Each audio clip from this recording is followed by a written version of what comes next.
আজি পবিত্ৰ বৰদিন উত্তৰ পূবৰ প্ৰথমটো গীৰ্জাঘৰ শিৱসাগৰৰ 180 বছৰীয়া ঐতিহাসিক গীৰ্জাঘৰত সমবেত খ্ৰীষ্টিয়ান ধৰ্মাৱলম্বী লোকসকল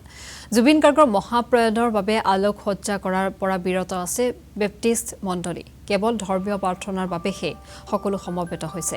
সন্ধিয়াৰ পূৰ্ব নিৰ্ধাৰিত সকলো অনুষ্ঠান বাতিল কৰা হৈছে শিৱসাগৰ বৰপুখুৰী পাৰত থকা এই গীৰ্জাঘৰত পৰম্পৰাগত ৰীতি-নীতিৰে পবিত্ৰ বৰদিন উদযাপন কৰা হৈছে 1845 চনতে প্ৰতিষ্ঠা হোৱা 180 বছৰীয়া পুৰণি গীৰ্জাঘৰত সমূহীয়া প্ৰাৰ্থনাৰ আয়োজন কৰা হৈছে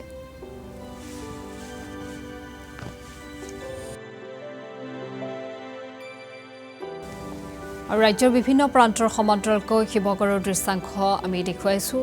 পবিত্ৰ বৰদিন উপলক্ষে উত্তৰ পূবৰ প্ৰথমটো গীৰ্জাঘৰ শিৱসাগৰৰ 180 বছৰীয়া ঐতিহাসিক গীৰ্জাঘৰত এনেধৰণে সমবেত খ্ৰীষ্টিয়ান ধৰ্মাৱলম্বী লোকসকল জুবিন গাৰ্গৰ মহাপ্ৰয়াণৰ বাবে আলোক সজ্জা কৰাৰ পৰা বিৰত আছে বেপ্টিষ্ট মণ্ডলী কেৱল ধৰ্মীয় প্ৰাৰ্থনাৰ বাবেহে সকলো সমবেত হৈছে সন্ধিয়াৰ পূৰ্ব নিৰ্ধাৰিত সকলো অনুষ্ঠান বাতিল কৰা হৈছে শিৱসাগৰৰ বৰপুখুৰী পাৰত থকা এই গীৰ্জাঘৰত পৰম্পৰাগত ৰীতি-নীতিৰে পবিত্ৰ বৰদিন উদযাপন কৰা হৈছে 1845 চনতে প্ৰতিষ্ঠা হোৱা 180 বছৰীয়া পুৰণি গীৰ্জাঘৰত সমূহীয়া প্ৰাৰ্থনাৰ আয়োজন কৰা হৈছে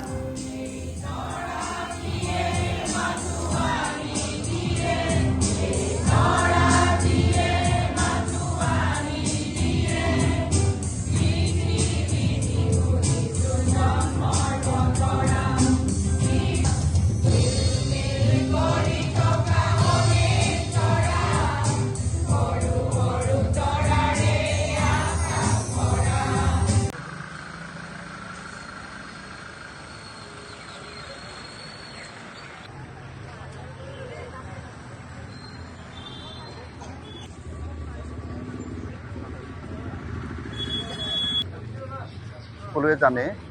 যে আমাৰ হিয়াৰ আমঠু জুবিন গাৰ্গ অসমৰ পৰা অতি সোনকালে আমাক এৰি থৈ গুচি গ'ল আৰু আমি বহুবাৰ আপোনালোকৰ আগত নিউজৰ আগত এই কথা আপোনালোকক অৱগত কৰিছিলোঁ আৰু এতিয়াও আপোনালোকক ক'ব বিচাৰোঁ যে উত্তৰ পূৰ্বাঞ্চলৰ প্ৰথমটো গীৰ্জাঘৰ অৰ্থাৎ 1845 চনত স্থাপিত হোৱা এই গীৰ্জাঘৰত আমি বিভিন্ন সময়ত বিভিন্ন ধৰণে বৰদিনৰ উৎসৱ পালন কৰি অহাৰ লগতে আমি বৰদিন অতি উল্লাহ মালহেৰে পালন কৰি আহিছিলোঁ কিন্তু এই কথাষাৰ লৈ আমি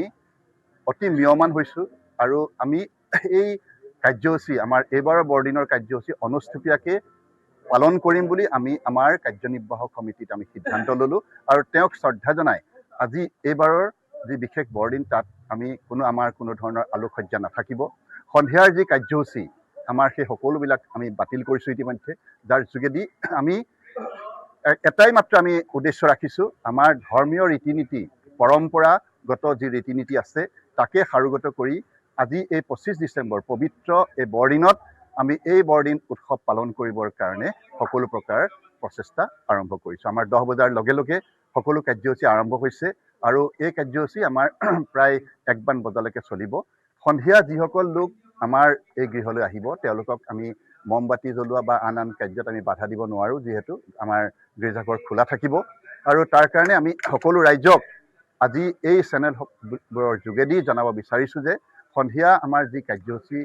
আছিল সেই সকলোখিনি আমি বাতিল কৰিছোঁ কিন্তু আমাৰ গীৰ্জাঘৰ উত্তৰ পূৰ্বাঞ্চলৰ প্ৰথমটো গীৰ্জাঘৰ আমাৰ মুকলি হৈ থাকিব তাত আপোনালোক আহিব পাৰিব মমবাতি জ্বলাব পাৰিব তাত কোনো আমাৰ